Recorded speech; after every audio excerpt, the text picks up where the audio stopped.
comprises the Marine Air Wing? Marine Air Wing out here in Afghanistan, we have Cobras, Hueys, 53Es, 53Ds, V-22s, C-130J aircraft, and AV-8Bs. Those are our flying squadrons. We also have Marine Wing Support Squadron, which provides all our aviation logistics. We have a Marine Air Logistics Squadron, which does all the parts and keeps the airplanes flying.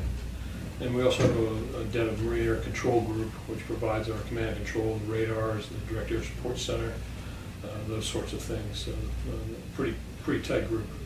Now you're spread through RC Southwest, or you're headquartered here in Camp Leatherneck? We're headquartered here in Camp Leatherneck, but I have Marines in Kandahar, down in Dwyer.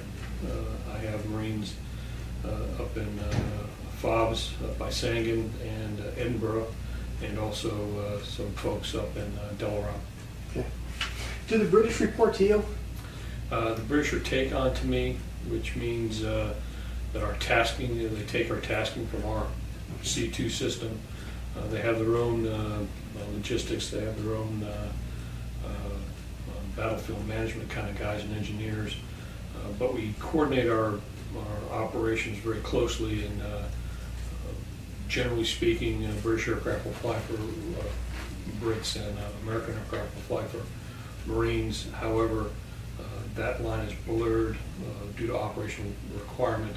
We still have the same common headquarters, and we fly for the Brits all the time, and they fly for us. In fact, Tricky, which is the call sign of one of their medevac aircraft that has a surgical team aboard, we use it regardless of service, and that is a very capable trauma aircraft. So, IEDs, amputations, very traumatic injuries, we'll send them out. It doesn't matter if it's a Marine or a British soldier.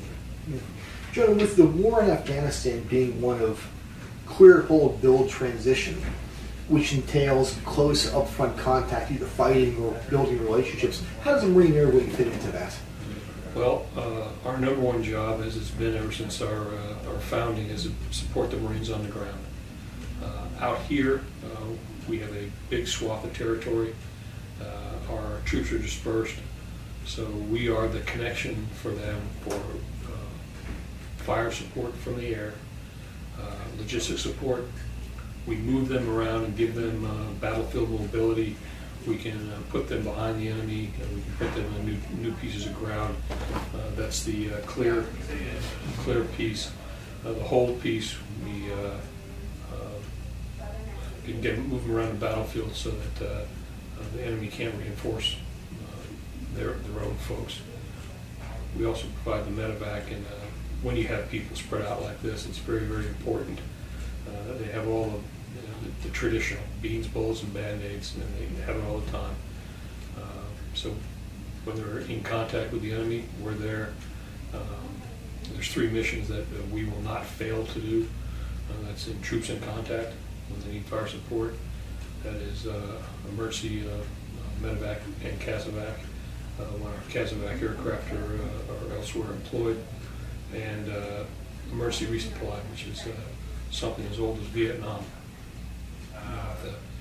If the troops get into contact out there and they're running out of ammunition, we're going in no matter what.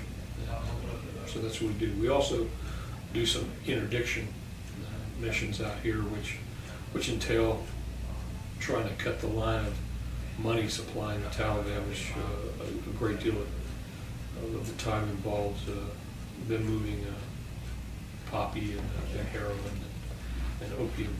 So we interdict that. So we're busy. I would imagine. Yeah, because the interdiction's got to be down in the Baluchistan desert, north of Barnum Shah. That's a pretty barren area. That's some goes down there, some goes to the west. It's it's a lot easier to catch someone with our assets when they're out in the desert. Yeah. It's very much harder when they're weaving around in the populated areas. Okay. The Marines and Afghan Army, you're doing more and more together. Are you ferrying the Afghan Army around along with the Marines? Yes. Yeah. We If the unit's partnered or mentored, it doesn't matter.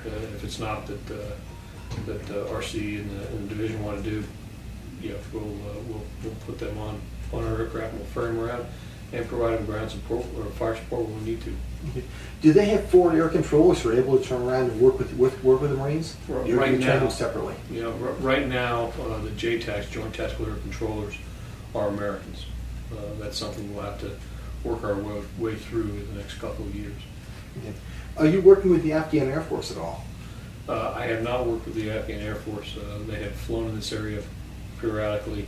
We are supposed to be getting some Afghan Air Force assets down here, and when they do, we will take them under our umbrella and we will show them how we operate and get them operating our command and control system. Now, do they have helicopters or helicopters and jets? They have helicopters and some fixed wing. I don't believe they have any fighters yet, but I'm not sure. The right person to ask that is the Air Force liaison setting them up in Kabul. Okay, fair enough. With the medevacs you do, are you also medevacing civilian IED casualties and civilians? Or is there a ratio of civilian to military? There's no ratio that we follow.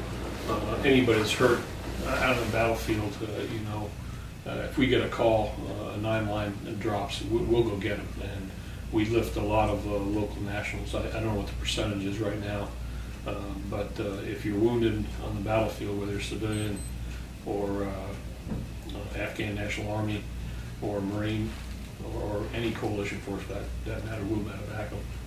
That's going to be a confidence builder for the Afghan locals, knowing that if something happens to the Taliban, they're not turned into a suicide bomber. They will actually help them and bring them to the hospital. Yes, on a number of occasions, the commander of the 215th Corps and his deputy and some of the brigade commanders have told me that one thing that keeps their morale up, their troops, and keeps them in the fight is the knowledge that we will take care of them if they get hurt. And that's not unique to the Afghan National Army, any Marine Corps, anybody who fights for their country.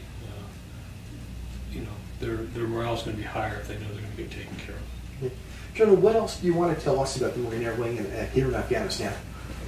Well, number one, it's of all the Marines in the Air Wing out here, they wouldn't be anywhere else. All of them are volunteers. I'll tell you a little story. We brought in a detachment of Cobras to put down south for operations down there. It was not a full squadron. When the CO got out here, he told me I had the best of the best with me. I brought all my top guys. I said, well, I expect that. I said, no, you don't understand. When we were limited to the number of people we could bring out here, there was actually fights breaking out in the hangar on who could go and who couldn't. So the crew chiefs and mechanics would, they wanted to come here to the point where they were willing to make it an issue with their friends in the squadron. So everybody out here wants to be out here.